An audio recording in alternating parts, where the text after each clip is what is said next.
कार्यक्रम में श्रोताओं आप सभी का बहुत बहुत स्वागत है। आज इस कार्यक्रम में हमारे मेहमान हैं मनोरोग विशेषज्ञ doctor major Nand Kishore. Doctor major Nand Kishore का एक बहुत ही बड़ा व्यापक अनुभव है मनोरोगों के निदान, उसके निवारण के क्षेत्र में, और आज एक बहुत ही महत्वपूर्ण विषय पर हम आपसे चर्चा कर रहे हैं। ये विषय है साइकोसोमैटिक डिसऑर्डर्स, कारण, लक्षण और उपचार। डॉक्टर मेजर नंद किशोर, आपका बहुत बहुत स्वागत है हमारे इस कार्यक्रम में। धन्यवाद अनिल जी। सबसे पहले हम जानना चाहेंगे डॉक्टर मेजर नंद किशोर कि साइकोसोमैटिक डिसऑर्डर से आम श्रोता क्या समझे। देखिए, साइको का मतलब होता है मनोवैज्ञानिक और सोमैटिक का मतलब होता है बॉडी से संबंधित। तो एक आम श्रोता इस तरह से ले सकता है कि कुछ मनोवैज्ञानिक घटनाएं या कारण जो तनाव पैदा करते हैं वो शारीरिक रूप में लक्षण देते हैं, और इंसान ये समझता है कि मुझे सिर्फ शारीरिक तकलीफ है, शारीरिक बीमारी है। मगर जब बहुत सारे जांच वांच होती हैं, पहले तो फिजिशियन के पास ही जाते हैं, ये तो जाहिर है, लेकिन फिर ये निकलता है कि इसमें सारे जितने भी उपयुक्त उसके जांच हो सकती हैं वो तो सब ठीक ठाक हैं, और तब तक लेकिन बहुत देर हो चुकी है। तो वो मनोवैज्ञानिक कारण या स्ट्रेस, तनाव विशेष करके जो कि शारीरिक रूप में प्रस्तुत होता है, इसको हम साइकोसोमैटिक डिसऑर्डर या सोमैटोफॉर्म डिसऑर्डर कहते हैं। डॉक्टर साहब, तो क्या हम टेंशन हेडेक जिसे कहते हैं, या एक तरह का अस्थमा जिसे ब्रोंकियल अस्थमा कहते हैं, या कई बार हम देते हैं कि दिल की धड़कन बढ़ जाती है, कई बार ऐसा भी कहा जाता है कि अल्सर है, उसके पीछे भी कहीं ना कहीं स्ट्रेस है, मनोविकार है, तो हम इसे समझे कि इस तरह की ही बीमारियां हैं। देखिए, मैं बड़ा संक्षिप्त में पहले तो ये बताना चाहूंगा तनाव क्या होता है। तो तनाव एक परिस्थिति जन्य है। कुछ भी अगर परिवर्तन होता है आपके रोजमर्रा के कार्यक्रमों में, तो जिससे कि जो शरीर की भौतिक प्रक्रिया है या मनोवैज्ञानिक प्रक्रिया है वो उसमें कुछ परिवर्तन हो जाता है, तो इस स्थिति को तो कहते हैं तनाव। और ये देखा ही होगा हम सब ने कि तनाव आज के युग की बहुत बड़ी एक समस्या बनता जा रहा है। धीरे धीरे तनाव बढ़ रहे हैं, तो ये तनाव बहुत सारे रूप में प्रस्तुत कर सकता है। और इससे तो ये देखिए कि आप वैसे तो जितनी भी बीमारियां हमें पता है, चाहे वो आम हो चाहे कुछ विशेष हो, तो उन सब में तनाव की भूमिका को नजरअंदाज नहीं कर सकते। कहीं ज्यादा है, कहीं कम है। लेकिन जिन चीजों का आपने जिक्र किया, जैसे tension, headache, peptic ulcer, bronchial asthma और बहुत सारी इस तरह की चीजें हैं, उनमें तो मैं ये नहीं कह रहा हूँ, शारीरिक भी वो होता है, लेकिन ये मनोवैज्ञानिक, ये सामाजिक और मनोवैज्ञानिक जो कारक हैं, इनका बहुत बड़ी भूमिका होती है। और आखिर में वो चाहे किसी जो जांच हम करते हैं उसमें ना भी पकड़ा जाए, ना भी आए उस तरह से, तो फिर भी उसमें कुछ ऐसी परिवर्तन आ जाते हैं, जैसे ब्रोंकियल अस्थमा में नली सिकुड़ जाती है, पेप्टिक अल्सर में एक जो म्यूकोसा है उसमें एसिड ज्यादा बनने से उसमें ब्रेक आ जाता है। डॉक्टर साहब, ये अल्सरेटिव कोलाइटिस में भी क्या कुछ ऐसा ही कारण है? जी हाँ, अल्सरेटिव कोलाइटिस और क्रोन्स डिजीज, मतलब वैसे तो ऐसी कोई बीमारी नहीं है जिसमें तनाव का ये ना हो, लेकिन ये तो है ही। एक समय था जिसमें इनको जब शुरू की अंडरस्टैंडिंग हुई तो इनको तो होली 7 में भी कहते थे, जिसमें टेंशन, हेडेक है, ब्लड प्रेशर है जिसको हाइपरटेंशन कहते हैं, तो वो सब है इसमें। आप कारणों की बात करते हैं डॉक्टर नंद किशोर।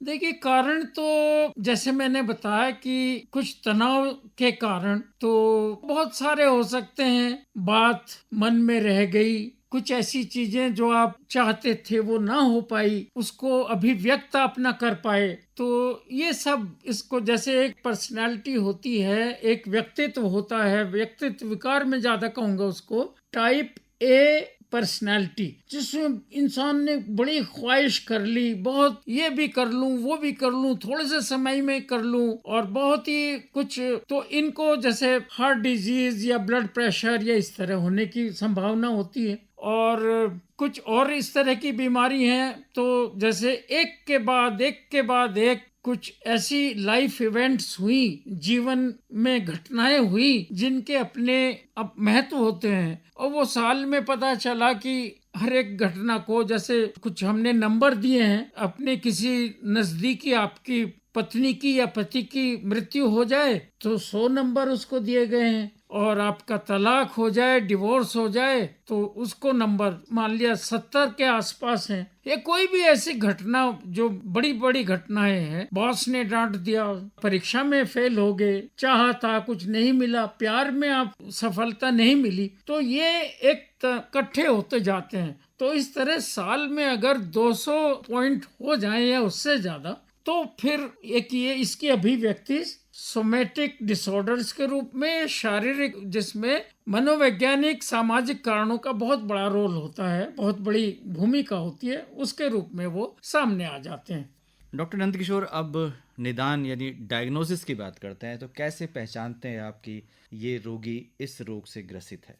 देखिए, मैं तो जैसे मनोरोग विशेषज्ञ हूँ, और सबसे पहले तो ये एक फिजिशियन के पास जाते हैं जिनकी बड़ी महत्वपूर्ण भूमिका है, हम लोगों से भी ज्यादा है। वही बीमारियां बहुत आम हैं, लेकिन आजकल जो परेशानी शुरू हो जाती है, भाई मरीज तो बीमार है, वो आएगा ही, किसी के पास भी जाएगा, लेकिन दुर्भाग्य से जो अधैर्य है, जो समय की कमी है, वो भागा दौड़ी है, वो मरीज को भी प्रभावित कर रही है, हम डॉक्टरों को भी प्रभावित कर रही है। तो मैं ये कहना चाहता हूँ कि अगर बहुत ही इत्मीनान से, सम्मान के साथ अगर हम एक एक चीज को ढंग से सुने, समझें, समझने की कोशिश करें, और उन चीजों के लिए वक्त दें मरीज को जो वो कह नहीं पाया, कह नहीं सकता, तो सबसे बड़ा तो निदान यही है, डॉक्टर बड़े ध्यान से, ध्यान एकाग्रता से, सम्मान से सुने,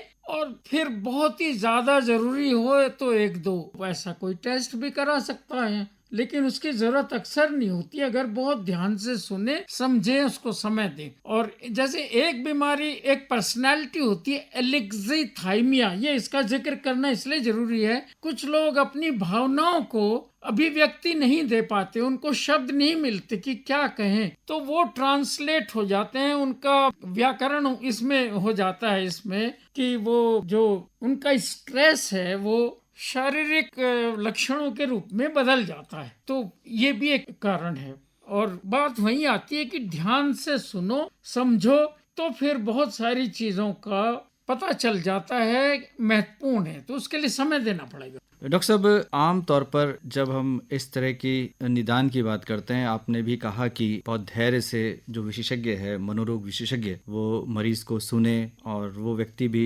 विश्वास करके सारी बातें आपको बताए। जी जी। इसके लिए बहुत ज़रूरी है कि जो एक डॉक्टर और मरीज के बीच जो संबंध है, जिसमें कहीं ना कहीं हम बिखराव देख रहे हैं, भरोसा टूटता जा रहा है, तो बहुत ज़रूरी है कि एक भरोसा कायम हो मरीज का। जी जी जी। कुछ ऐसे सामाजिक बदलाव आए हैं, मूल्यों में मैं किसी को दोषी नहीं ठहराऊंगा, ऐसी गिरावट आई है हमारी नैतिकता में, कुछ बहुत लोगों का रोल हो सकता है, फिर ये कोई दोषारोपण का मैं इस वक्त नहीं कोशिश करूंगा, लेकिन ऐसा कुछ हुआ है कि सबसे पहले तो घर वाले नहीं सुनते। भाई ज्यादा डॉक्टर को दिखा लो, इतने बड़े डॉक्टर हैं, उनको दिखा लो, बड़े डॉक्टर के पास लंबी लाइन है, और तो मतलब कोई समय नहीं दे रहा, तो समय देना चाहिए। तो ये मैं यही कहना चाह रहा हूँ, घर वाले ही पहले तो समय दें, ये नहीं कि भाई अरे तुमने इतने बड़े डॉक्टर को दिखा लिया, सारे टेस्ट तो हो गए, सब तो ठीक है, तो तुम तो बस काम से बचना चाहते हो, ये नहीं होना चाहिए। घर के स्तर पे भी बहुत कुछ हो सकता है, फिर डॉक्टर ध्यान से सुने, और ये हमारा फर्ज है, कितनी भी परिस्थितियां बदल गई हो, कितना भी भाग दौड़ का इसका जमाना, किसी को तो सुनना पड़ेगा।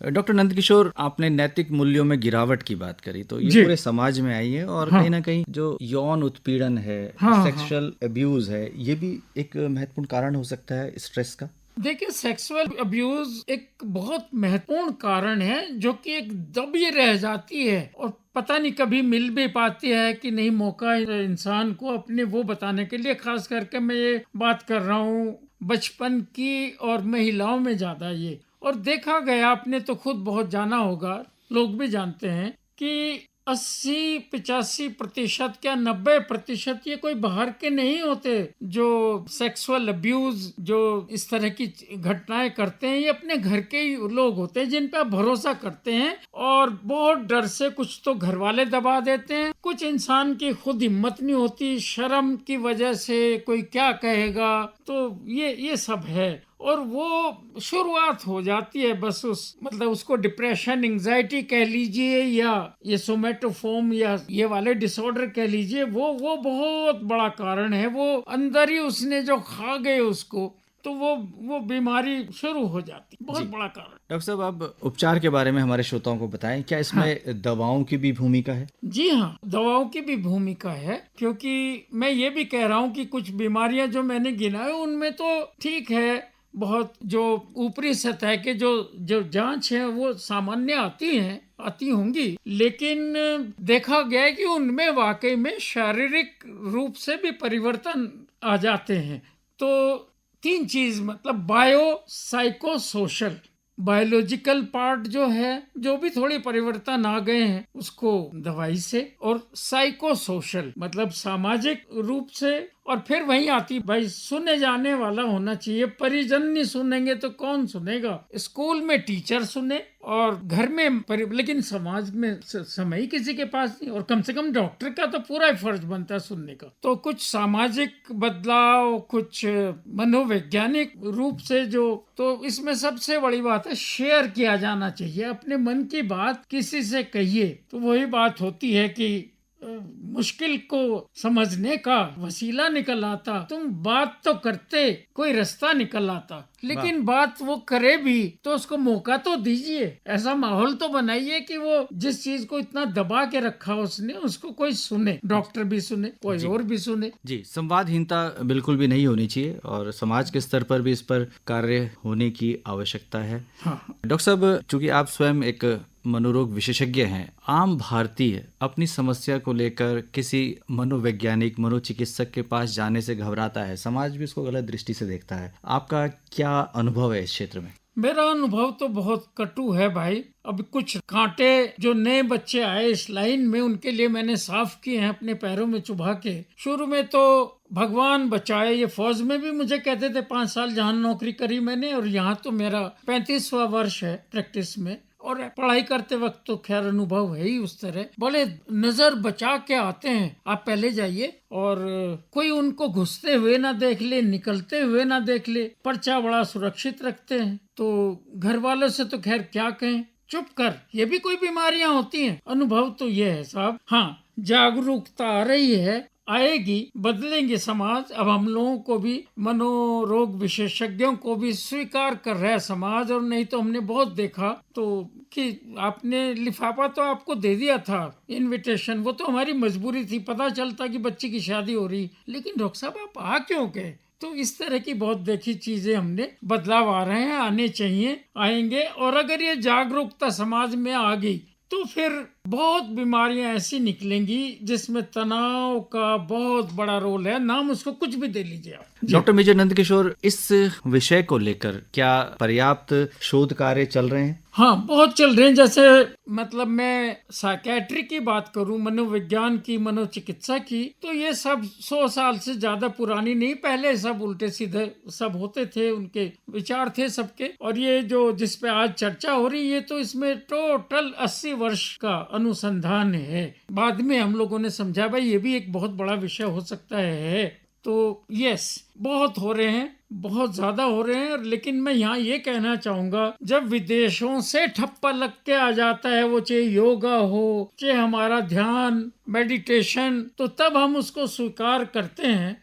हमारी अपनी इतनी बढ़िया बढ़िया पद्धति है जो हम लोगों को, चिकित्सकों को, मनोरोग विशेषज्ञों को भी अपनानी चाहिए और उनका प्रयोग होना चाहिए। बिल्कुल। तो अंत में क्या कहना चाहेंगे हमारे श्रोताओं से? अंत में यही कहना चाहूंगा कि ये कुछ भी ऐसे नहीं है, जैसे किसी भी बीमारी का पता लगाना जितना मुश्किल या आसान हो सकता है, इलाज करना जितना मुश्किल या आसान हो सकता है, उनमें डायबिटीज है, ब्लड प्रेशर है, और बहुत बीमारियां हैं जो बड़ी आम हैं, जिनमें डॉक्टरों की क्लिनिकें भरी रहती हैं। ऐसे ही पता लगाना और इलाज करना इसका भी संभव है, जिसमें मनोवैज्ञानिक, सामाजिक और इन सब चीजों का काफी वो होता है। तो अपनी झिझक छोड़िए, अपनी मन की बातें कहिए और निदान और उपचार संभव है। बस मैसेज संदेश तो मैं यही देना चाहूंगा। तो डॉक्टर मेजर नंद किशोर, आज आप इस कार्यक्रम में आए और आपने साइकोसोमैटिक डिसऑर्डर्स इस विषय पर बहुत ही महत्वपूर्ण जानकारी हमारे श्रोताओं के साथ साझा की। आपका बहुत बहुत आभार,